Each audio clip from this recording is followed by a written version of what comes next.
नमस्कार, hot topic में आपका स्वागत है। मैं हूं अखिलेश शर्मा। पश्चिम बंगाल में अगले साल होने वाले विधानसभा चुनाव को लेकर सियासी पारा अभी से चढ़ने लगा है। ताज़ा विवाद एक ही नंबर वाले अलग अलग वोटर कार्ड को लेकर है, जिस पर बीजेपी और टीएमसी आमने सामने है। दरअसल पश्चिम बंगाल की मुख्यमंत्री ममता बनर्जी ने आरोप लगाया है कांग्रेस पार्टी को बहुत सी बात जताया और पार्टियों को इनके जो चुनाव आयोग के जो ही इसी प्रबंधन में जो चुनाव हुए, तो अब आप उसके बाद हार जाओगे तो कहोगे चुनाव आयोग है, फिर कहोगे ईवीएम है, फिर कहोगे कि प्रशासन है, पता नहीं क्या क्या करोगे। तो मुझे लगता है इस तरह के जो बहानेबाजी है वो सियासी सेहत के लिए हानिकारक है।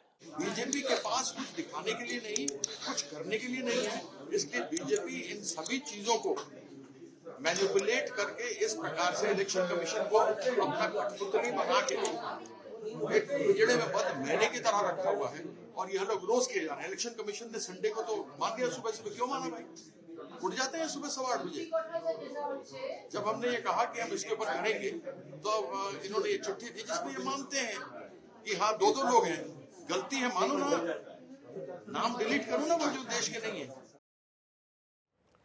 दरअसल पश्चिम बंगाल की मुख्यमंत्री ममता बनर्जी ने आरोप लगाया है कि दो राज्यों में एक ही जैसे वोटर आईडी नंबर हैं। पश्चिम बंगाल में फर्जी वोटर बनाए जा रहे हैं, ये भी उन्होंने आरोप लगाया।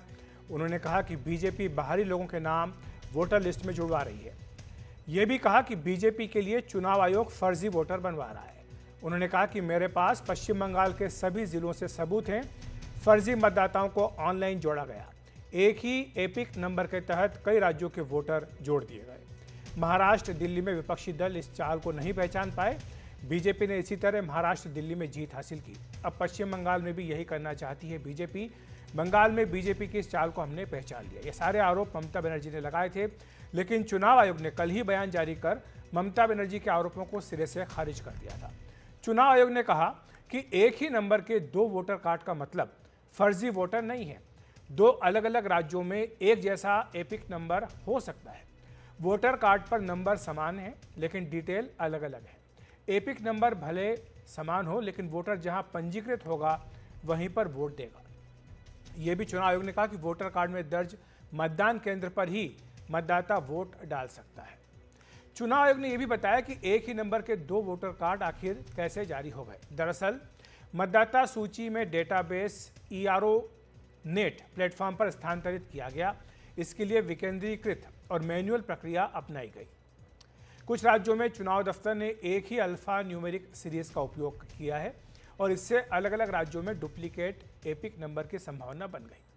चुनाव आयोग ने यह भी कहा कि अब तक सामने आए सभी डुप्लीकेट एपिक नंबर सुधारे जाएंगे। एक स्पेशल एपिक नंबर आवंटित किया जाएगा। इसके लिए एरोनेट 2.0 प्लेटफॉर्म को अपडेट भी किया जाएगा।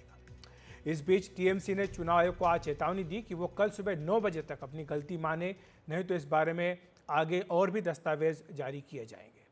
तो यही सारा विवाद है। इसको लेकर के लगातार बीजेपी और टीएमसी आमने सामने दिखाई दे रहे हैं और इसी पर चर्चा करने के हमारे साथ विजय शर्मा है, जो कि प्रवक्ता हैं बीजेपी के। साथ ही डॉक्टर मोहम्मद अमीन हैं, जो कि पूर्व संयुक्त निदेशक चुनाव आयोग हैं। आपका स्वागत है NDTV इंडिया पर। विजय जी, शुरुआत आपसे ही करूँगा। टीएमसी काफ़ी आक्रामक है। उसका यह आरोप है कि जिस तरह से महाराष्ट्र में और हरियाणा में आरोप उन्होंने लगाए थे कि विपक्ष वहाँ पर भाप नहीं पाया, लेकिन पश्चिम बंगाल में यही कोशिश बीजेपी की ओर से की जा रही है और यही कारण है कि एपिक नंबर जो हैं वो आइडेंटिकल कई राज्यों में मिले हैं। देखिए अखिलेश जी, पहले तो मैं ये बताना चाहता हूँ कि अभी वहाँ इलेक्शन फौरी तौर पर नहीं है जी। एक जो फाइनल लिस्ट आती है उसमें चुनाव आयोग अपनी इंटरनल बहुत सारे काम करता है। कोई त्रुटि होती है उसको ठीक कर लेते हैं, वो कहीं हो सकती है, ये मानवीय चूक भी हो सकती है। तो ये तो चुनाव आयोग ही बताएगा इस बारे में स्पष्ट तौर पे। तो मैं तो अपने बीजेपी का पक्ष रख देता हूँ कि इन्होंने कहाँ आरोप नहीं लगाए कभी ईवीएम के ऊपर। आपने देखा होगा इनके कितने सीनियर लीडर थे कांग्रेस पार्टी के, कपिल सिब्बल, वो लंदन में बैठ के किस तरह से आरोप लगाते थे। सौरभ भारद्वाज जी ने तो विधानसभा में किस तरह के आरोप लगाए थे। सैकड़ों याचिकाएं डाली गई सुप्रीम कोर्ट में, तो कहां मिला? 0 सन्नाटा। तो इन ममता जी को पता है कि हमारी 38% से ज्यादा वोट आई थी पिछले चुनाव में जो विधानसभा का हुआ था। तो अब की बार वहां बीजेपी आने जा रही है, क्योंकि इन्होंने 5 साल काम किया ही नहीं है। काम क्या किया इन्होंने? तुष्टीकरण की राजनीति की है। ये तुष्टीकरण की राजनीति में चाशनी में डूब गए। आप मुझे बताइए किस तरह से इन्होंने वहां एक गर्त में डाल दिया वेस्ट बंगाल को। तो ये नए नए तरीके हैं इनके, हार के जो बहाने हैं ना, इनको पता लग गया किस तरह से हमने दिल्ली जीता, महाराष्ट्र जीता, हरियाणा जीता, लोगों ने हमें आशीर्वाद दिया, हम काम करते हैं, जो हम घोषणा करते हैं वो घोषणा नहीं होती मात्र हमारा, वो संकल्प होता है। तो महाराष्ट्र में किस तरह से उंगली उठाई थी, फिर उनको जवाब मिल गया, सारे चुप बैठ गए। हरियाणा में आपने देखा होगा बैटरी को 99% बैटरी दिखाई, ये झूठी बातें हैं। ठीक है, रंजन भट्टाचार्य भी हमारे साथ जुड़ गए, राजनीतिक विश्लेषक। रंजन जी, आपने सुना जो कि बीजेपी के प्रवक्ता विजय शर्मा वो कह रहे हैं कि अभी तो चुनाव में काफ़ी वक्त है और इस तरह की जो भी आपत्तियां आती हैं चुनाव आयोग इन त्रुटियों को ठीक भी करता है, काफ़ी समय होता है और सभी राजनीतिक दल इस तरह की एक दूसरे के खिलाफ शिकायतें भी करते हैं। लेकिन उनका आरोप यह है कि जो संभावित हार दिखाई दे रही है उसको भांपते हुए तृणमूल कांग्रेस बौखला गई और इसीलिए ये आरोप लगा रही है। ऐसा है कि मैं सोचता हूँ या मेरा विचार ये है कि राजनीति में हिंदुस्तान में जिस तरह का प्रक्रिया है वो डेमोक्रेसी की है और वो डेमोक्रेसी ये है कि हर इंसान की अपना जो वोट डालने का अधिकार है उसको सुरक्षित रखना चाहिए और उसके लिए इलेक्शन कमीशन एक इंडिपेंडेंट बॉडी बनाया गया है बहुत साल से, जब से इलेक्शन शुरू हुआ है। मेरा कहने के मतलब ये है जब इलेक्शन कमीशन है और सारे पॉलिटिकल पार्टी जो जहां जिस तरह का कॉम्प्लेन लेके इलेक्शन कमीशन का सामने खड़ा होते हैं, ये इलेक्शन कमीशन की दायित्व बनता है कि उसका सही इन्वेस्टिगेट करके उसकी जवाब देने की। लेकिन उन्होंने कल ही बयान जारी कर दिया था, कल ही उन्होंने कह दिया था रंजन जी कि जो मामला बताया जा रहा है, क्योंकि मान लीजिए अगर एपिक नंबर अलग अलग एक जगह जैसा भी हो लेकिन पता और पहचान तो अलग अलग है और इसीलिए जिसकी जहां पर पहचान होगी, जहां पर पता होगा वहीं पर वोट डालेगा। ऐसा है कि हम और आप तो ये तैयार नहीं कर सकते हैं ना जो कौन वोटर जेन्युइन है कौन नहीं है जी। जब किसी रिस्पॉन्सिबल कोई भी पॉलिटिकल पार्टी की हो, चाहे वो तृणमूल का है, बीजेपी की है, कांग्रेस का है, कोई भी पॉलिटिकल पार्टी की है, उनकी कहने पे आपको इस बात की ध्यान देना चाहिए और वो खाली केवल इलेक्शन कमीशन ही दे सकते हैं। उन्हीं को ये इन्वेस्टिगेट करके आम जनता का सामने ये उपस्थित करना चाहिए कि भाई ये सच है, ये सही नहीं है। आज तक इलेक्शन कमीशन जो भी उसकी जवाब दिए हैं, किसी भी पार्टी जो कॉम्प्लेन किया है वो खुश नहीं हुआ है, उसको वो मानते नहीं है। ये बहुत अच्छा कोई उपाय नहीं है। उपाय एकमात्र है कि पहले जवाब देने की कोई भी जवाब दे दिए आप, उसके बारे में आप जांच कीजिए, उसके बारे में आपको पता लगाना है और वो पता जब तक ना लागे, जब तक आपके सामने ना आए, वो आप आम जनता का सामने, क्योंकि हर वोटर की ये अधिकार है जानने की और वो अगर ये जानने नहीं सकेंगे तो उस वोटर को आप उनकी अधिकार से वो बाहर रख रहे हैं, ये गलत बात है। ठीक है, डॉक्टर मोहम्मद अमीन भी हमारे साथ हैं, पूर्व संयुक्त निदेशक चुनाव आयोग। डॉक्टर अमीन, आपने सुना रंजन भट्टाचार्य जो बात कह रहे हैं कि पारदर्शिता होनी चाहिए, लोगों का विश्वास बना रहना चाहिए और चुनाव आयोग को अपनी स्थिति इस पर स्पष्ट करनी चाहिए, लेकिन आप ही समझिए कि आखिर ये पूरा मामला है क्या और क्या ये आमतौर पर ऐसा हो जाता है? भाई देखिए, पहले ही ये मैं आपको एक उदाहरण बता दूं कि दिल्ली के अंदर शोर मचा था कि ये इलेक्टोरल रोल से हमारे नाम काटे गए हैं। उसमें सांसद थे संजय सिंह, उनकी वाइफ का जो वोटर आईडी कार्ड में नाम नहीं था, यहाँ पर वोटर आईडी कार्ड था लेकिन उनका वोटर लिस्ट में नाम नहीं था। इसका उन्होंने बड़ा हुआ एंड क्राई मचाया था, शोर मचाया था। लेकिन मैं आपको बताऊं कि जब से ये एरोनेट शुरू हुआ था उसमें डुप्लीकेसी खत्म हो गई थी। एक्चुअली क्या था कि जो इलेक्शन कमीशन की बहुत पुरानी डिमांड थी कि हमको जो है इसको उसे आधार कार्ड से जोड़ दिया जाए, जिससे कि ये फोर्जरी रोकी जा सके। जो लोग डबल वोट करते हैं, 3 जगह से वोट करते हैं, तो ऑटोमेटिकली यूरोनेट से कट जाएंगे। हुआ यही कि उनका रायबरेली की शायद उत्तर प्रदेश में कोई जगह है, वहाँ की रहने वाली थी, तो वहाँ पर उनका तो दर्ज था लेकिन दिल्ली से उड़ गया था। और सवाल इस बात का है कि जो इलेक्शन कमीशन ने कहा इस बात को कि देखिए, ना तो इपिक के नंबर को अप्लाई किया जा सकता है डुप्लीकेट या फेक में, लेकिन जो हुआ है वो कारण ये है जो पहले हमारे हुए थे मैनुअली जो किए गए थे उस वक्त हो सकता है किसी वजह से डुप्लीकेट हो गया हो, लेकिन उनके जो डाटा हैं वो उनकी असेंबली या पार्लियामेंट सीट में जहाँ भी उनका पोलिंग स्टेशन है वहाँ पर प्रॉपर तरीके से मिलेंगे और उसको मिसयूज नहीं हो सकता। मैं तो समझता हूँ, एक और मैं उदाहरण देना चाहूँगा कि ये जो हमारा ये आधार कार्ड से जोड़ा गया है, इस गवर्नमेंट ने किया है, ये जो गवर्नमेंट चल रही है इस गवर्नमेंट का डिसीजन है और 3 साल पहले लिया गया था, तो ये बहुत अच्छा डिसीजन था।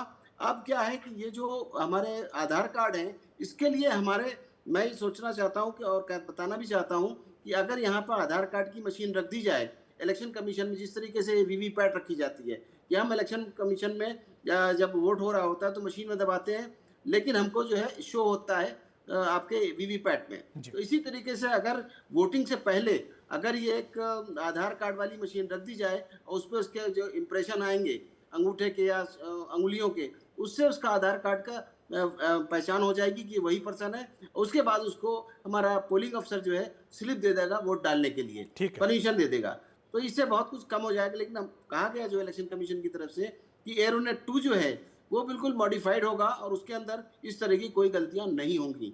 तो ये आप एश्योर करना चाहते हैं कि जो शिकायत की गई है पश्चिम बंगाल में टीएमसी की ओर से, इस पर न सिर्फ देखा जाएगा बल्कि इसको दुरुस्त भी किया जाएगा? जी बिल्कुल। इलेक्शन कमीशन देखिए हमेशा एक निष्पक्ष संस्था है, उसको पूरी जुडिशियल पावर है, हमेशा उसने इम्प्रूवमेंट किया है। आप देखिए कहाँ बैलेट से होते थे, कहाँ ईवीएम आई, ईवीएम आने के बाद वीवीपैट आई। तो जब भी ऐसा नहीं है, सुझाव अगर आते हैं कहीं से, पार्टियों से, नेशनल पार्टी से या रीजनल पार्टियों से, तो उनको इलेक्शन कमीशन मानता भी है और अपने विचार करने के बाद उसको लागू भी करता है। इसमें बात ये भी उठती है कि ईवीएम का मसला हो या फिर वोटर लिस्ट का मसला हो, ऐसे कई इश्यूज है जिसको लेकर के चुनाव आयोग के ऊपर पिछले कुछ दिनों में आरोप लगाए गए हैं। अब ये जो ईपीआईसी का नया मसला आया है, क्या आपको लगता है नहीं कि इसका समाधान करना बहुत जरूरी ताकि विश्वास लोगों का बना रहे? देखिए अखिलेश जी, मैं पहले ही कहा कि इलेक्शन कमीशन को जब भी कोई कमी नजर कहीं पर आती है तो वहां पर उसका सुधार किया जाता है और इलेक्शन कमीशन ने इमीडिएटली उसका रिस्पांस किया है। और जहां तक सवाल है ममता जी का, तो ये तो इस तरह से बात हो गई जैसे दिल्ली में चुनाव हुए थे उससे पहले आपने देखा होगा केजरीवाल जी ने शोर मचाना शुरू कर दिया था है, और उसके बाद आप देखिए आज उनका रिजल्ट क्या हुआ है। इस तरह की बातें करना ठीक नहीं है। जब याद होगा आपका बंगाल का इलेक्शन याद करिए, उस वक्त टीवी डिबेट चल रही थी, तब मैंने इस बात को कहा था कि कभी भी इलेक्शन कमीशन किसी का पक्षपात नहीं करता है। जबकि आप लोग याद होगा कि बीजेपी ने भी उस वक्त आरोप लगाए थे जब वो सत्ता से बाहर थी, और ये तो पार्टियों की आदत बन गई है एक तरीके से कि हमारे इलेक्शन कमीशन के ऊपर आरोप लगाना जो कि निराधार है। हमेशा इलेक्शन कमीशन निष्पक्ष काम करता है, हर पार्टी के लिए पूरी फैसिलिटी देता है, बराबर की प्रक्रिया होती है। आपने देखा होगा कि मैंने उस वक्त बंगाल के लिए कहा था जिसमें ममता बनर्जी खुद अपना इलेक्शन हार गई थी असेंबली का, और उस वक्त उन्होंने ये कहा था कि ये जो प्राइम मिनिस्टर और होम मिनिस्टर के अंडर में काम करता है। एक जगह गोली भी चली थी, आपको याद होगा, एक पोलिंग स्टेशन पे सीआरपी ने चलाई थी। कारण क्या था? उसको बूथ लूटने का चक्कर हो गया था। तो अब ये बातें इस तरह की नहीं करना चाहिए। लेकिन उन्हें इस बात की आशंका है डॉक्टर अमीन, उन्हें इस बात की आशंका है कि ये जो ईपीआईसी बनाए गए हैं, एक ही नंबर के दो तीन कार्ड बना दिए गए हैं, ये लोग जो इनका नाम जुड़वाया जाएगा पश्चिम बंगाल विधानसभा चुनाव के समय, और ये जाकर के दिल्ली से या दूसरे राज्यों से जाकर वहां वोट डालेंगे। नहीं अखिलेश जी, ये तो बात उनकी अपनी जगह सही है, लेकिन जो भी कह रही है, लेकिन आप ये बात तो देखिए ना कि उनका ये कहना है कि वहाँ पे गुजरात और महाराष्ट्र और यूपी और बिहार के लोगों का, एक चीज मुझे बताइए कि दिल्ली के अंदर जो हमारे वोटर हैं वो कहाँ के हैं? अगर पंजाब और बंगाल से यहाँ के रह रहे हैं, क्या उनका वोटर राइट नहीं है? इसी तरीके से बंगाल में भी जो दूसरे देशों से गए हैं काम करने के लिए, प्रदेशों से, उनका अगर वोटर राइट का रजिस्टर है तो उनका अधिकार है वोट डालने का, और हमारा इलेक्शन कमीशन अपने वोटर राइट का पूरा प्रोटेक्ट करता है। तो अगर उनके नाम वोटर लिस्ट में जुड़े हैं तो कोई बुरी बात नहीं। लेकिन एक चीज और मैं कहूंगा, इस वक्त ये फर्ज बनता है, जो लोग आरोप लगा रहे हैं, हर पार्टी के लिए मैं कहता हूँ कि जब हमारा इलेक्टोरल रोल बन रहा होता है उस वक्त हमारे जो डिस्ट्रिक्ट इलेक्शन ऑफिसर्स होते हैं हमेशा पब्लिश करते हैं, नोटिस करते हैं और सारी पार्टियों को इन्फॉर्म करते हैं। उनकी जिम्मेदारी बनती है कि उसको अपने पोलिंग एजेंट वहां पर लगाएं और प्रक्रिया को देखें, नामों को देखें, जुड़े और सही तरीके से। लेकिन ये इस तरह के आरोप लगाना उचित नहीं, बल्कि इलेक्शन कमीशन की सहायता करनी चाहिए इन वोटर लिस्ट बनने के टाइम में भी। जहां तक इपिक का सवाल है, इपिक डुप्लीकेट नहीं हो सकता। मैंने कहा ना कि एरोनेट जो पहली बार था वो थोड़ा मैनुअल हुआ था, तो उसका ट्रांसफर के चक्कर में अब की बात जो एरोनेट 2 आएगा उसमें ऑटोमेटिकली पूरा उड़ जाएगा, आप बेफिक्र रहिए। रंजन जी, जो बात डॉक्टर मोहम्मद अमीन कह रहे हैं कि ऐसा तो होता ही है कि एक राज्य से दूसरे राज्यों में जाकर लोग रहते हैं और अगर वो एक समय तक रहते हैं तो उनको वोटिंग राइट भी मिल जाता है। तो ऐसे में जबकि वोटिंग लिस्ट बन रही है, वोटर्स लिस्ट बन रही है, तो ऐसे में तो हर पॉलिटिकल पार्टी को ये हक है कि वो इस पर सुधार भी करवा सकती है, नाम जुड़वा भी सकती है, और अगर लगता है कि कोई नाम गलत जुड़ा तो उसको हटवा भी सकती है। मैं आपको ऑनेस्टली बोल रहा हूँ, मैं भी काफी साल से पॉलिटिक्स कर चुका हूँ और देख चुका हूँ इलेक्शन कमीशन किस तरह से इलेक्शन की पहले जब भी इनकी इंक्लूजन और एक्सक्लूजन होते हैं वोटर लिस्ट में, तो उसमें उनकी जो प्रोसेस है उसमें involvement of all political parties नहीं होता है। दूसरी बात यह है, वो चाहे कितना ही बोले, ऑपोजिशन पार्टी हमेशा गलत बोलते हैं और जो रूलिंग पार्टी वो हमेशा सही बोल रहा है। That is not the issue. Issue ये है कि ये जिम्मेदारी इलेक्शन कमीशन की है। इलेक्शन कमीशन को देखना चाहिए हर पॉलिटिकल पार्टी को अपने तरफ लेके इकट्ठा करके सबको साथ में लेके काम करने का, वो लोग नहीं करते हैं। दूसरी बात हम आपको और बताना चाहता हूं कि डिलिमिटेशन और जो प्रोसेस पार्लियामेंट से प्रोसीड्यूर डिक्लेयर किया है, रेक्टिफाई किया है, एडिशन किया है, ऑल्टरेशन किया है, आप कोई भी वोटर को पूछ लीजिए हिंदुस्तान की कितने को इस बारे में ज्ञान है। मेरे ख्याल से more than 90% of the population और the voters they are not aware of it.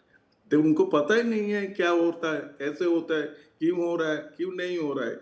Election commission को हर स्टेप में, हर जगह में, हर कोने पे, हर ब्लॉक में, हर जगह में उनको जाके पोलिंग बूथ के हिसाब से हर वोटर को ये सब जानकारी देना चाहिए। ठीक है विजय जी, जानकारी नहीं मिलता उनको, वो क्या करेगा। पॉलिटिकल पार्टी जो करते हैं मेरे ख्याल से बहुत आगे बढ़ के करते हैं। ठीक है अपना विजय जी, जो बात रंजन भट्टाचार्य कह रहे हैं और जो मिलती जुलती बात टीएमसी की ओर से भी कही जा रही है, आपत्ति इसी बात को लेकर है। उनका आरोप यह है कि दूसरे राज्यों से लोगों को लाकर वोटर बनवाया जा रहा है, वोटर लिस्ट में नाम जुड़वाया जा रहा है ताकि चुनाव में वो बीजेपी का साथ दे सके। देखिए अखिलेश जी, टेक्निकली तो बहुत अच्छे से मोहम्मद अमीन ने बता ही दिया, पक्ष रख दिया, बट मैं इसका एक दूसरा तथ्य बताना चाहता हूँ। केजरीवाल जी ने कितना हाय हल्ला मचाया था और एक महिला भी सामने खड़ी कर दी। देखिए इन महिलाओं का वोट काट दिया गया है। वो चंद्रा नाम की महिला टीवी का आकर बोलती है कि मेरा तो आज तक किसी भी तरह से कोई वोट नहीं कटा, मैं तो हमेशा वोट किया है। तो ये झूठे आरोप है। उन्होंने किस तरह से कहा कि 12,000 वोटें जोड़ दी गई, बताया वो कहाँ है आंकड़े? कहीं कोर्ट के अंदर हार के बाद में बैठ गए नगर।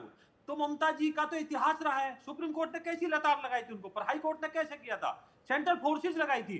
और देश का एकमात्र राज्य है, पंचायत चुनाव में आपने देखा होगा, लोकसभा चुनाव में, विधानसभा चुनाव में, कि जहां बूथ आज भी लूटते हैं, नहीं तो बाकी सब जगह शांति से होते हैं। तो वहां किस तरह से हिंसा होती है, किस तरह से लोगों को मारा जाता है, घरों में आग लगा दी जाती है, बच्चियों की इज्जत लूट ली जाती है, सुप्रीम कोर्ट को इंटरवीन करना पड़ता है, वहां पे बाहर की फोर्सेज लगानी पड़ती है। तो ये पहला मौका थोड़ी। तो ममता जी तो चोर मचाए शोर, उनका तो इतिहास रहा, वो अपने गिरेबान में झांके, वो कराए ना निष्पक्ष चुनाव, क्योंकि राज्य के अंडर आता है जो पंचायत चुनाव होते हैं, उनकी देखरेख में होता है। तो उनको जी संक्षेप में रंजन जी, रंजन जी एक रिक्वेस्ट मैं करना चाहता हूँ मेरा बीजेपी की दोस्त को। देखिए कोई चीज की नेगेटिव एस्पेक्ट को हाईलाइट करके किसी को ब्लेम करके या क्रिटिसाइज करके तो आप अपना प्रॉब्लम सॉल्व नहीं कर सकते हैं। तो कोई उपाय ढूंढना पड़ता है ताकि इस प्रॉब्लम से हम अपने आप को और हमारे वोटर को साथ में ले सकते हैं और अपने आप को जुड़ सकते हैं। ठीक है, आपको पॉजिटिव एस्पेक्ट की तरफ देखना चाहिए। और इस पे रंजन जी चुनाव आयोग ने भी कहा है अपनी ओर से कि वो जो भी इसमें अगला जो अपडेट आएगा उसमें इन चीज़ों को ठीक किया जाएगा। बहरहाल शुक्रिया आपका रंजन जी और विजय जी और साथ ही डॉक्टर अमीन हमारे साथ जुड़ने के लिए। बहुत बहुत धन्यवाद। वक्त है ब्रेक का, ब्रेक के बाद तुरंत हाजिर होते हैं।